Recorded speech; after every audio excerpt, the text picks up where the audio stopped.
casa. Hoje nós vamos tratar sobre a verdadeira prosperidade.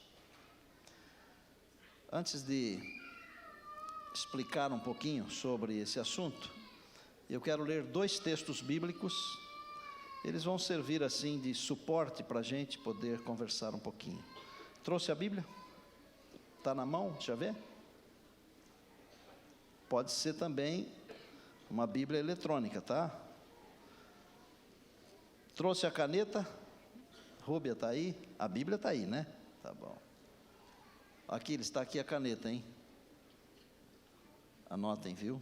Provérbios 10, 22. E depois nós vamos ler um versinho que está na 3ª carta de João, lá no finalzinho, perto do Apocalipse, vizinho. Provérbios 10, 22, a palavra de Deus diz assim, através de Salomão, sábio Salomão: a bênção do Senhor enriquece e não traz pesares, não traz desgosto. A bênção do Senhor enriquece e não traz desgosto, não traz pesares. 3 João, rapidamente, verso 2. Essa carta é tão pequenina que tem apenas um capítulo. Por isso, a segunda também tem um capítulo só.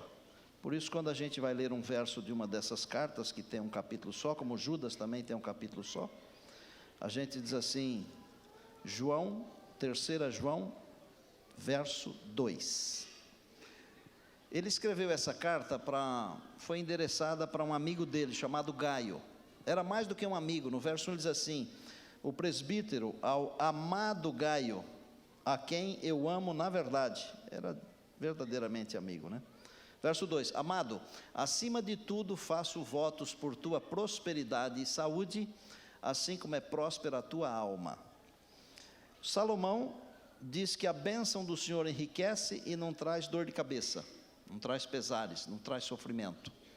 Agora João diz que ele deseja para o seu amigo que ele tenha prosperidade assim como ele é próspero espiritualmente, assim como próspera é a tua alma.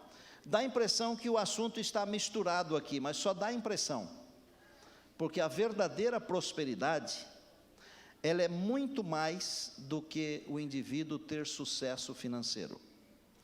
A verdadeira prosperidade é um estado de espírito. A verdadeira prosperidade tem a ver com algumas coisas que são muito mais essenciais e muito maiores, muito mais grandiosas do que apenas e tão somente a gente ter dinheiro. Ô Levi, está aí aquela conta bancária? Você poderia mostrar para mim aqui a sua conta bancária? Está lá em cima onde?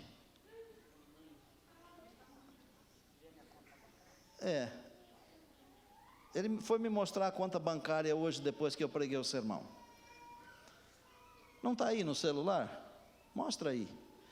Vem aqui pertinho, porque eu vou pedir para um câmera chegar aqui bem pertinho para a gente ver o saldo do Levi. Quer mostrar o seu também?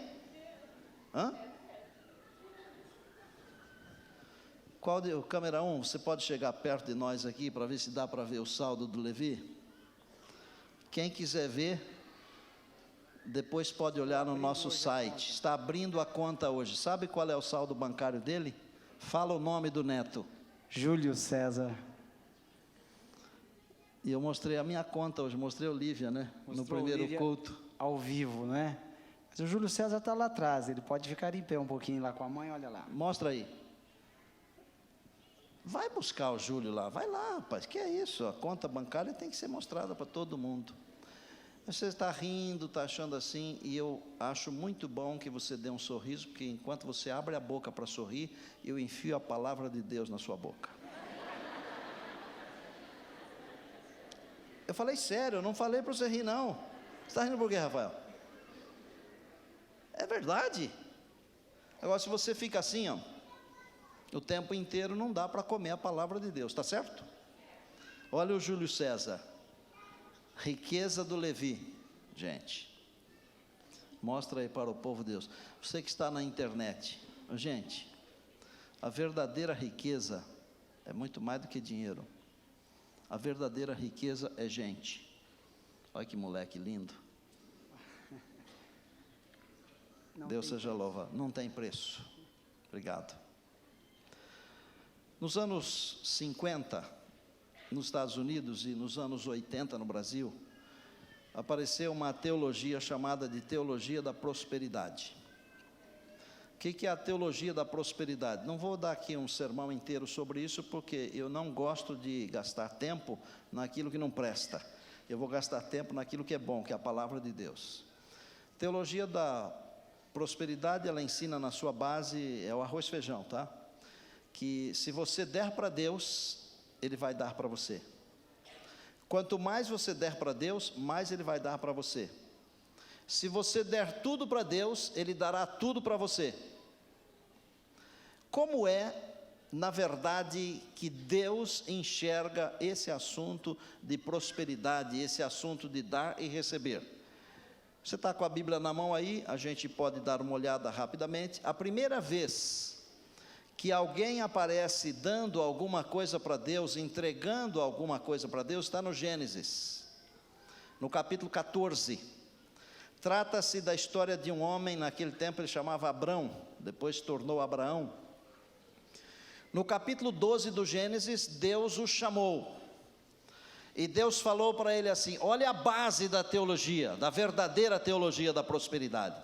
Deus falou assim, Abraão, sai da tua terra, da tua parentela, eu vou abençoar, eu vou dar para você tudo e muito mais. Através de você, eu vou abençoar todas as famílias da terra. E aí Deus falou assim, sê tu uma bênção.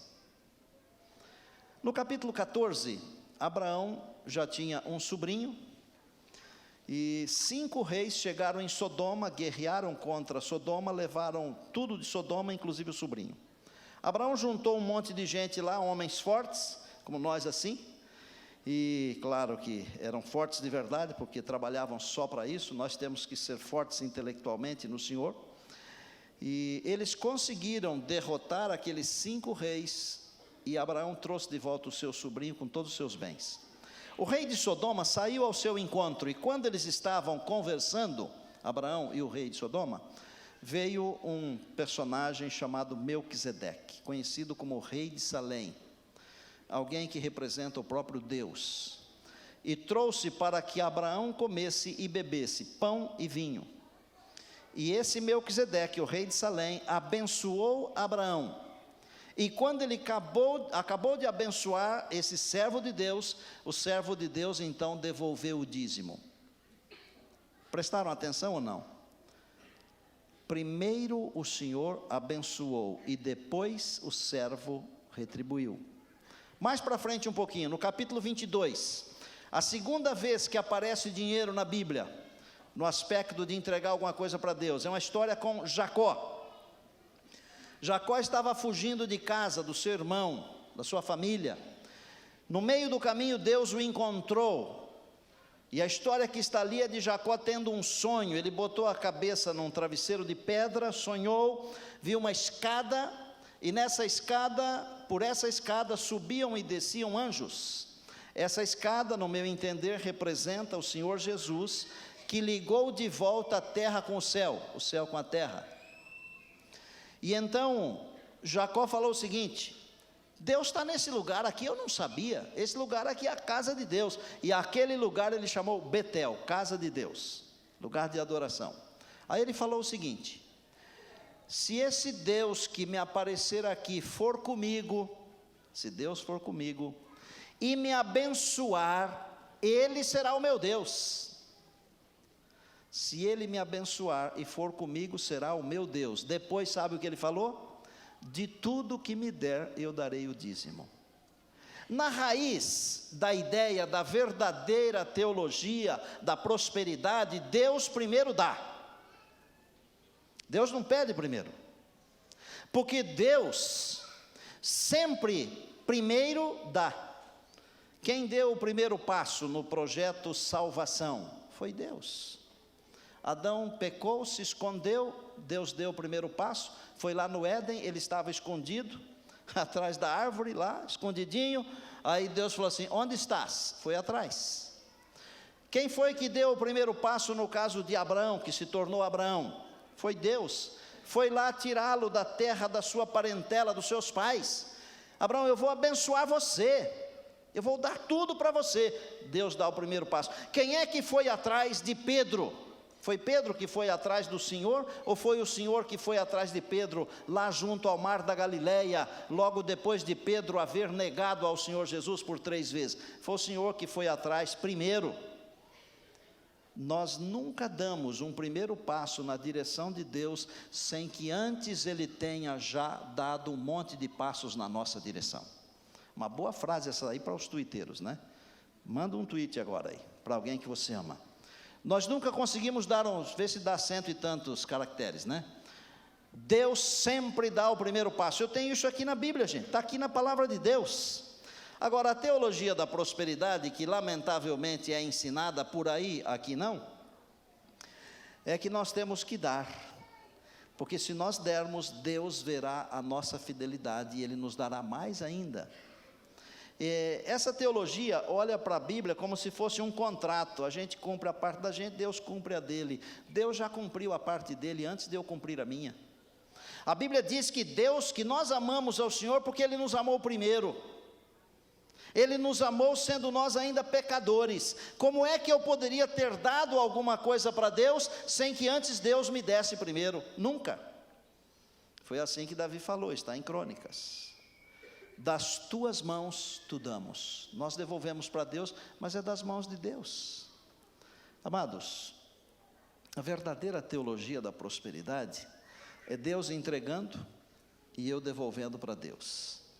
Um dia desse eu atendi uma pessoa que lamentavelmente foi enganada, e nós tivemos que ajudar essa pessoa, porque ela ficou sabendo que se ela desse o carro dela, um carro já usado, ela ia ganhar de Deus um carro novo. E às vezes Deus dá um carro novo mesmo, mas às vezes o diabo também dá um carro novo, sei lá. Me lembro de uma vez que eu fui orar por uma menina que estava endemoniada, e eu tinha acabado de comprar um carro, não fazia muito tempo. Aquele diabo lá não estava muito bem informado a meu respeito. Acho que hoje ele está muito informado. Melhor que não fique informado a respeito da gente, né? E antes de eu chegar, um ancião chegou para mim, foi em Votuporanga isso, e botou a mão no meu peito e falou assim: não entra lá porque o diabo disse que vai lhe matar. Eu disse: bom, se eu morrer no trabalho, eu vou ganhar um busto, né? Aqui e na eternidade, no trabalho de Deus, né? E entrei, e ele falou assim: você quer um carro novo, eu te dou agora, só se ajoelhar na minha frente. Eu pensei comigo, eu não quero um carro dele, mas eu já tenho um carro que Deus me deu. Aí a senhora chegou aqui e disse: pastor, eu entreguei o meu carro, não tenho carro para trabalhar agora. Agora estão pedindo a minha casinha, o que o senhor acha? Disse: irmã, eu não acho nada. Quem tem que achar é a senhora, porque o pastor, ele não pode ditar as coisas, ele pode orientar. Ó, se você seguir esse caminho, vai dar em tal lugar, se você seguir o outro, vai dar em outro lugar. Então o que a teologia da prosperidade faz?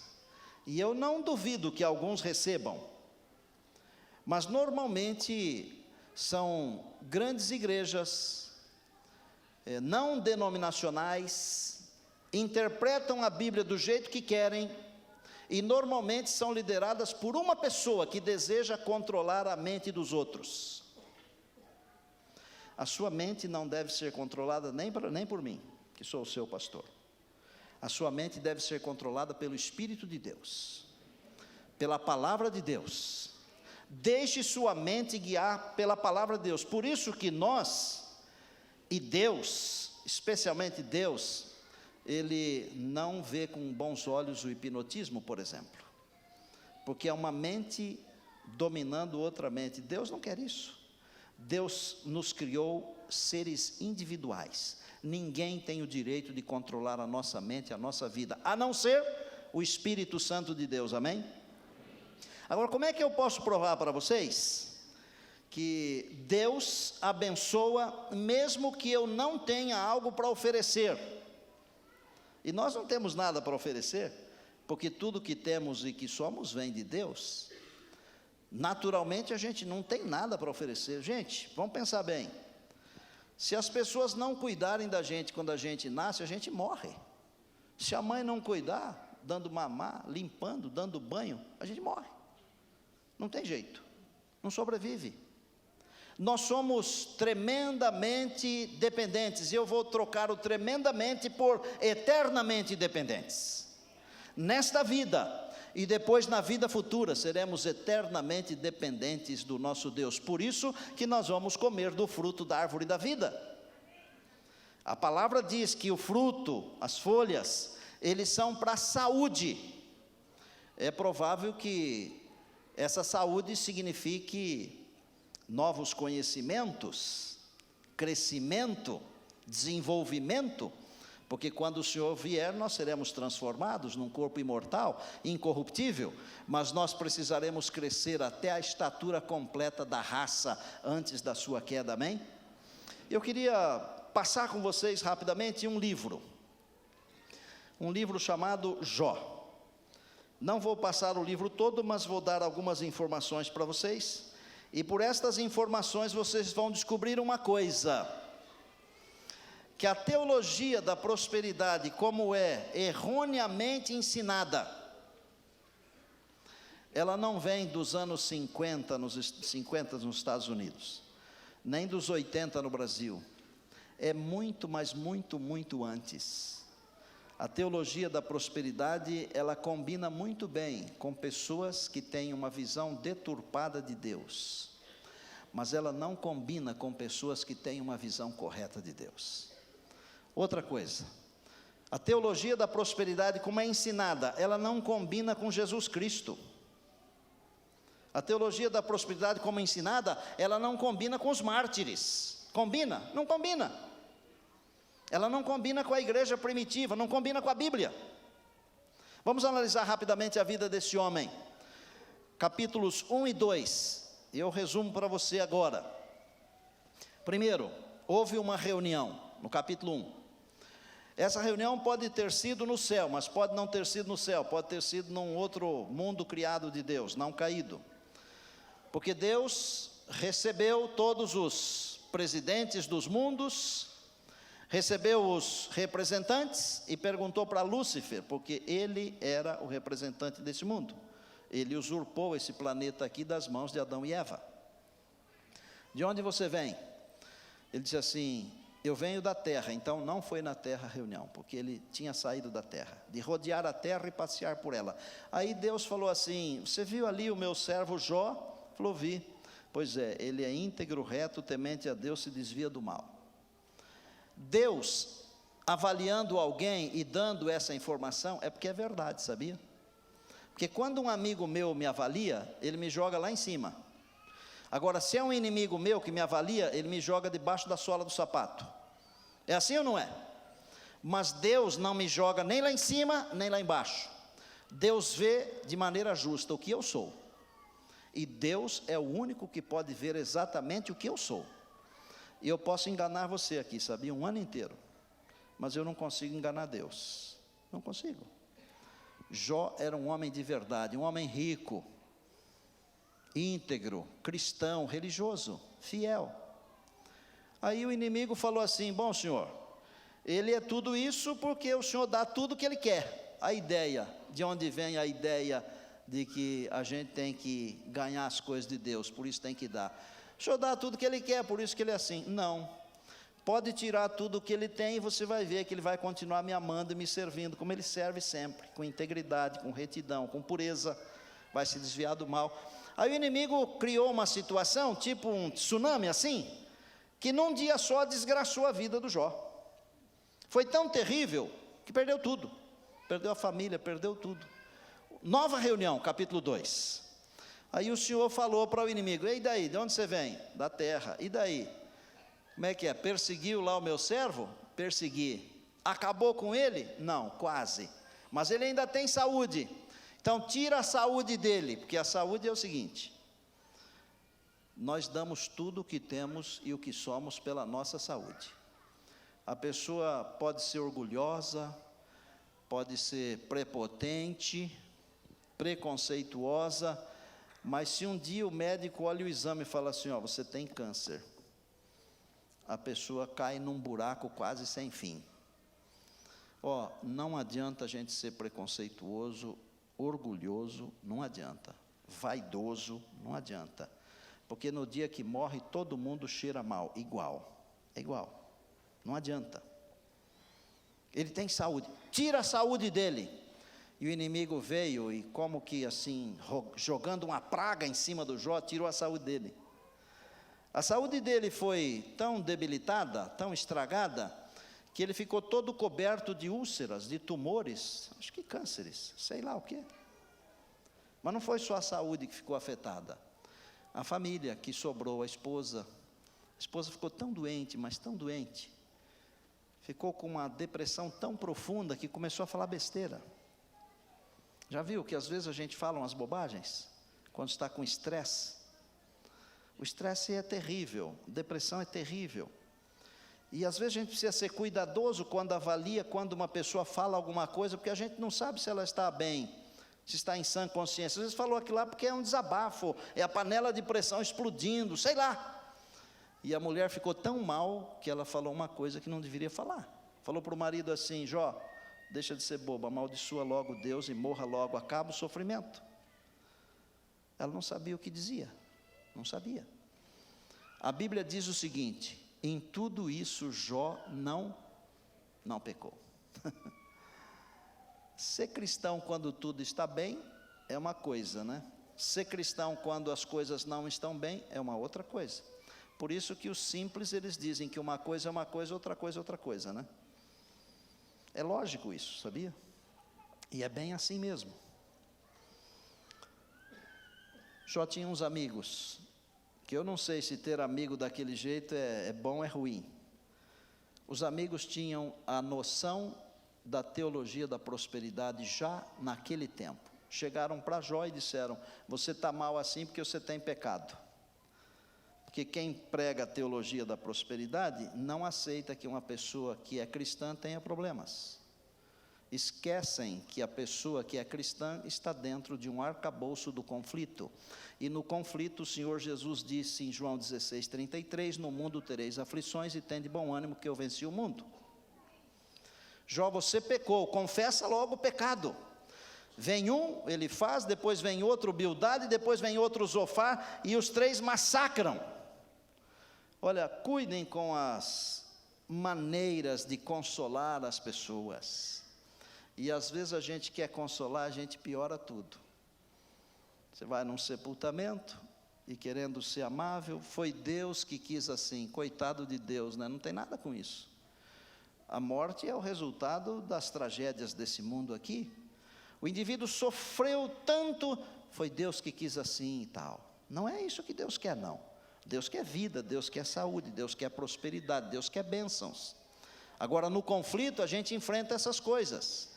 Mas se formos fiéis, um dia nós estaremos num lugar onde nós teremos todas essas coisas, essas bênçãos, amém? O Jó aguentou firme, viu? Depois veio um outro indivíduo lá, que era um camarada que era pago para fazer discurso, chamado Eliú.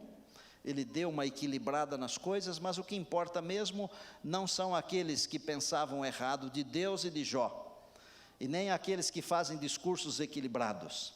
O que importa mesmo é a fidelidade de alguém que mesmo no meio do sofrimento não abandona a sua confiança em Deus.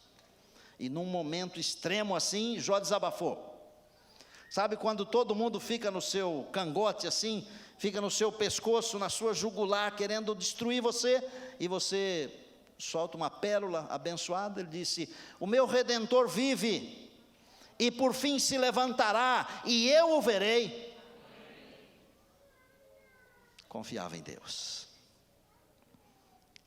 Rapidamente vamos lá no último capítulo do livro de Jó, 42. Querem ver? O que é prosperidade segundo Deus? O capítulo 42 é lindo. Deus tem algumas bênçãos, amados, que não são para todas as pessoas, viu? Deus tem algumas bênçãos que são só para quem é fiel. O que é isso, pastor? Bom, é que algumas bênçãos são para todos, até para os ímpios, para os infiéis, até para uma pessoa que pensa assim: Deus não existe. Deus o abençoa mandando o sol e a chuva sobre ele. Mateus 5:45, está na Bíblia. mas algumas bênçãos são destinadas àqueles que são fiéis, àqueles que confiam no Senhor. Já viu que às vezes a gente não consegue entender a coisa, a situação, e a gente diz assim, bom, vou entregar na mão de Deus, e passa, e daí a pouco a gente começa a entender. O salmista pensava assim, entrega o teu caminho ao Senhor e confia nele, e o mais ele fará, e o tudo ele fará, é entregar na mão do Senhor. Eu atendo casais que estão se preparando para casar, e eu pergunto assim, vocês querem todas as bênçãos? Normalmente eles fazem assim, né? Eu digo, então namorem direito. Atrás do meu namorar direito está assim, não uma insinuação, mas uma explicação, que eu aproveito para dar a explicação. Namorar direito é namorar bem, em todos os sentidos, mas é assim, Deus presenteou o ser humano com o sexo, mas o sexo é para ser exercido dentro do casamento. Se vocês quiserem ter todas as bênçãos, se guardem para o casamento. Alguns ficam perguntando assim, é quadradice, é chatice, e eu vou dizer assim, quem se guarda tem a liberdade da confiança em qualquer situação. Quem se guarda, confia.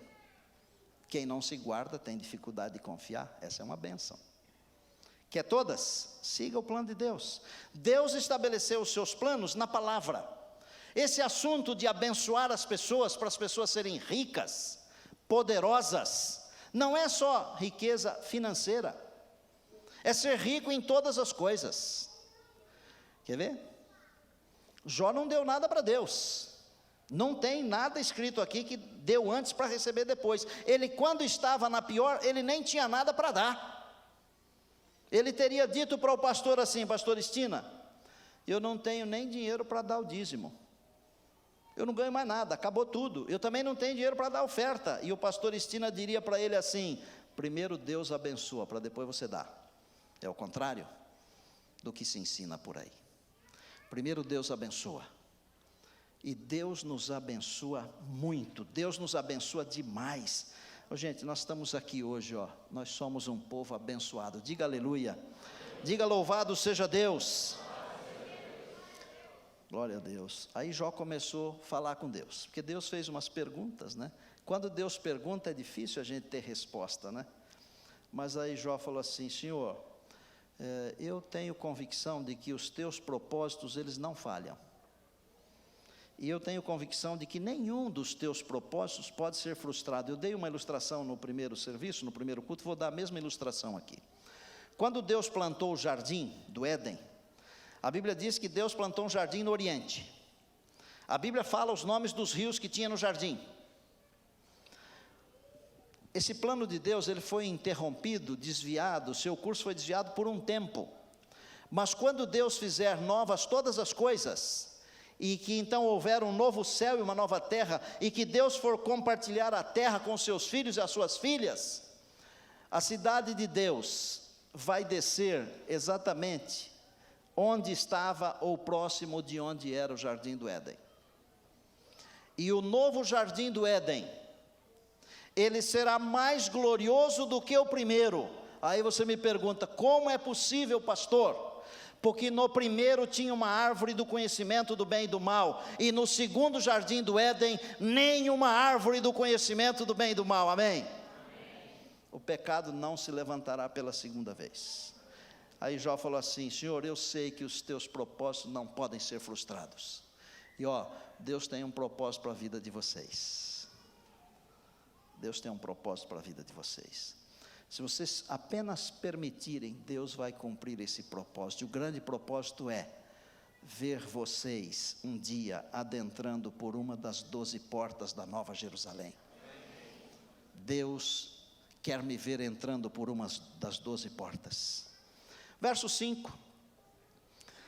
Depois no 3 e no 4, Jó pediu desculpa, dizendo assim, Senhor, as tuas maravilhas são tão grandes, eu não consegui atentar para elas. Aí no verso 5 ele diz assim, eu conheci o Senhor só de ouvir. Olha aqui, quando a gente passa por experiência dolorosa, a gente cresce. Eu não sei se vocês sabem, mas na natureza as árvores, elas esticam as suas raízes exatamente no momento em que o vento bate. Vocês sabiam disso? Claro que sabiam, porque vocês são muito inteligentes. Bateu o vento, a árvore balança para se sustentar, ela finca suas raízes. Quando nós passamos pelas aflições, de alguma maneira nós crescemos. Agora veja o crescimento desse homem. Alguém que foi avaliado por Deus e de quem foi dito que era íntegro, reto, temente a Deus e se desviava do mal, ele concluiu o seguinte: apesar de, Senhor, eu te conhecia só de ouvir. Eu fico pensando, qual é o tamanho do meu conhecimento de Deus?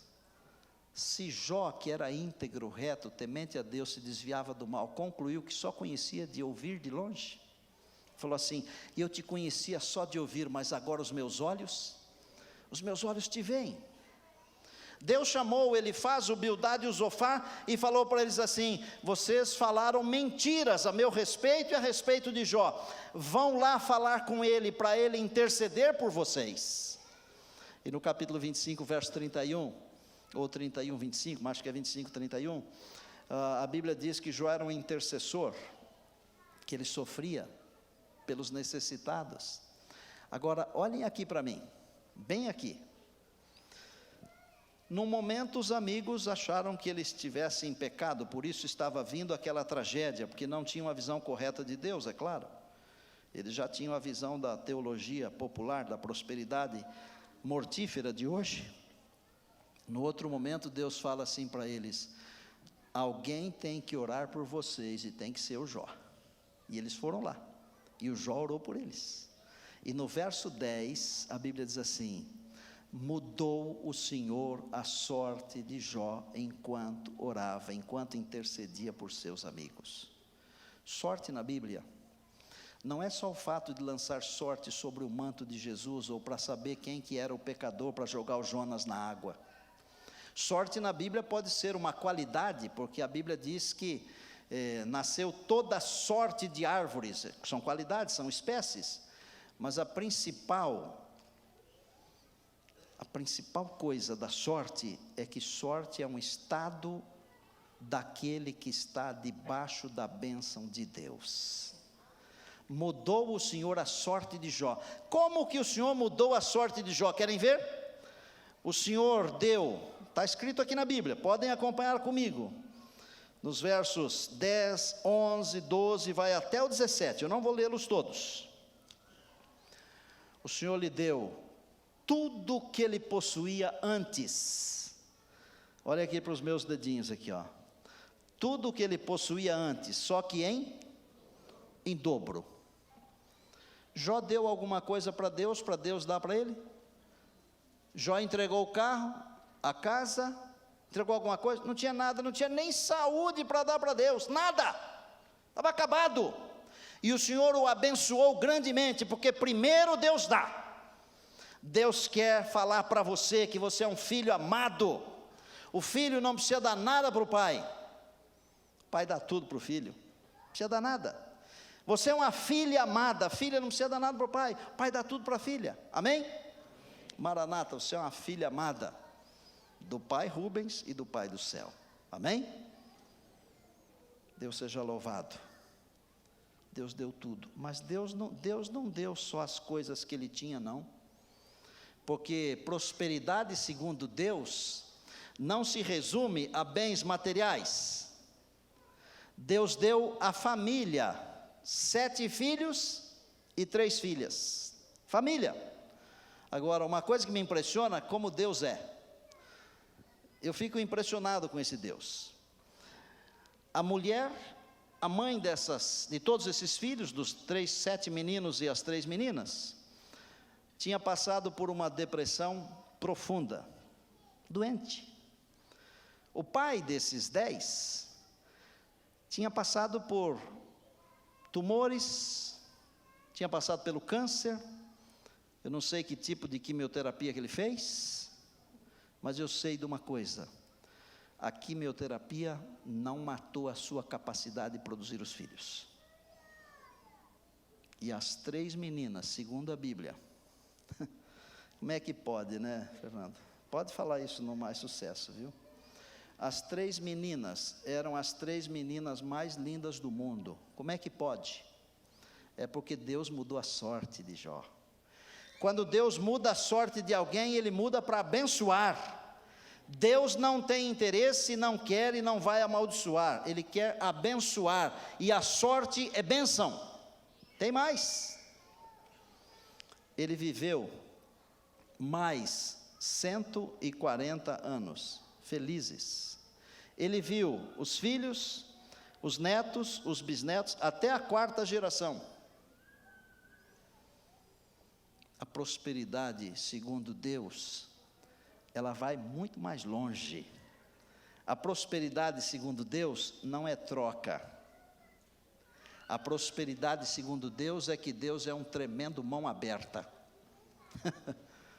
Tá bom assim, professor? Aleluia.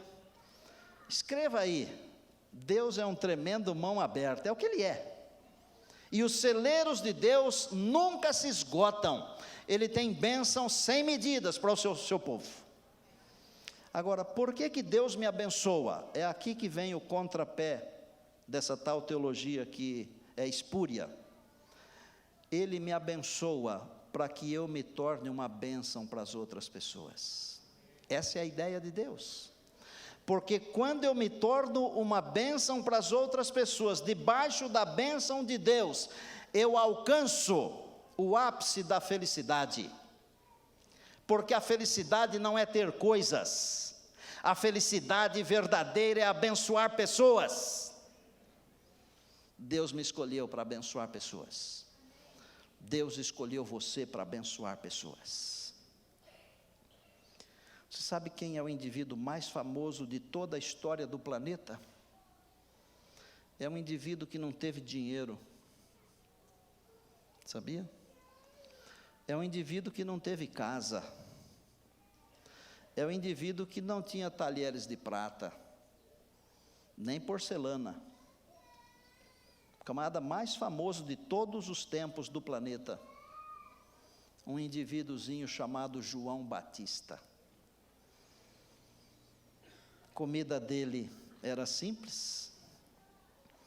E o Senhor Jesus falou assim: dos nascidos de mulher, ninguém é maior do que João Batista. E eu acho que quando João Batista chegar na eternidade, se é que já não está lá, porque pode ser que esteja lá, porque alguns ressuscitaram junto com Jesus quando ele ressuscitou. Não estou ensinando nada novo aqui, tá? Também não fala que eu li em algum lugar, estou falando que pode estar, não estou dizendo que está. Mas junto com aqueles que ressuscitaram com Jesus, pode ser que João Batista tenha ressuscitado, sei lá. Mas se ele não está, quando ele estiver lá e ver todos os salvos, e saber que alguns só foram salvos, porque a sua história está escrita na Bíblia, de saber que ele enfrentou sozinho, porque o primo Jesus poderia ter ido lá para libertá-lo da prisão e da morte, mas não foi. Aí quando o Senhor Jesus não vem para libertar você, aí você diz assim, mas por quê? Aí você lembra de João Batista e fala assim, bom, ele não libertou João Batista, que era primo, e foi o maior de todos os nascidos de mulher, então eu vou ficar frio aqui, porque ele vai cuidar de mim em toda e qualquer situação, amém? Eu trouxe uma menina para cantar hoje para a gente aqui terminar. Pam Lister. Pam, vem aqui, por favor. Come here, Pam.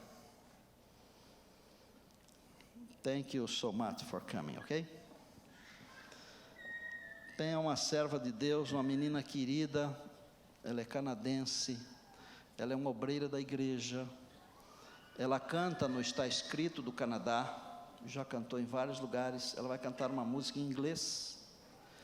E nós vamos reproduzir aí na tela as palavras em português, mas como essa igreja aqui é uma igreja que quase todo mundo fala inglês, é fácil. Vocês vão ver que ela tem uma voz muito gostosa. Ela esteve no Caixa de Música essa semana e alguém tweetou o seguinte: essa é a nossa Karen Carpenter. Voz suave assim, gostosa. Sing for us, please. Se você quiser vir aqui à frente, se sente abençoado por Deus, quer ser útil, vem aqui. Deus vai abençoar você. Não perca a chance, suba aqui no altar do Senhor.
So here is all my praise, expressed with all my heart, offered to the friend who took my place and ran a course I could not start. And when he saw in full just how much his love would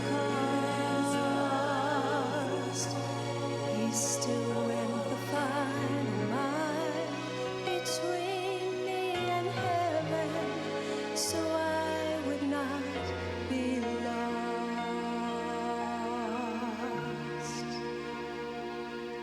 Were it not for grace,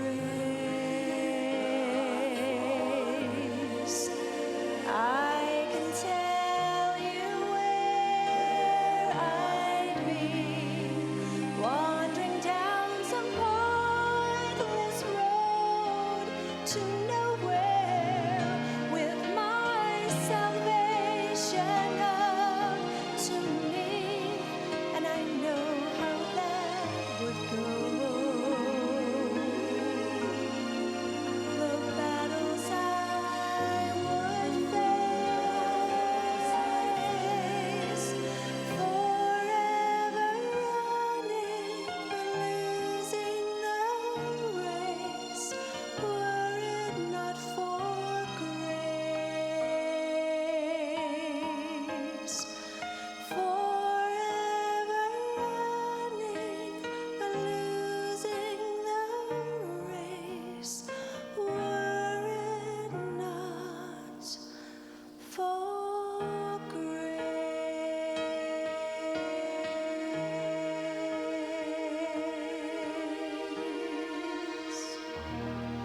Thank you, Ben. Quero agradecer a Deus nesse exato momento por uma coisa.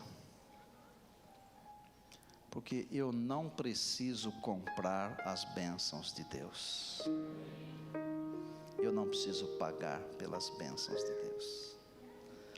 Elas são gratuitas para mim, amém? Glória a Deus por isso, não é? E mais, se eu não resistir, o Senhor vai me cobrir com todas as suas bênçãos. E quando eu digo todas as suas bênçãos, eu quero dizer o necessário para a nossa vida aqui e nossa salvação. E depois, a vida eternal. Lembrem-se, primeiro Deus dá. Agora, se você se sente abençoado, abençoada, saiba que você deve ser um instrumento das bênçãos de Deus. Feche os olhos. Senhor, muito obrigado, porque somos objetos das tuas bênçãos. Nós não queremos ser levados pelas doutrinas falsas. Queremos viver de acordo com a tua palavra, de acordo com a tua vontade. Obrigado porque o Senhor nos amou antes de tudo. O Senhor nos abençoou antes de tudo.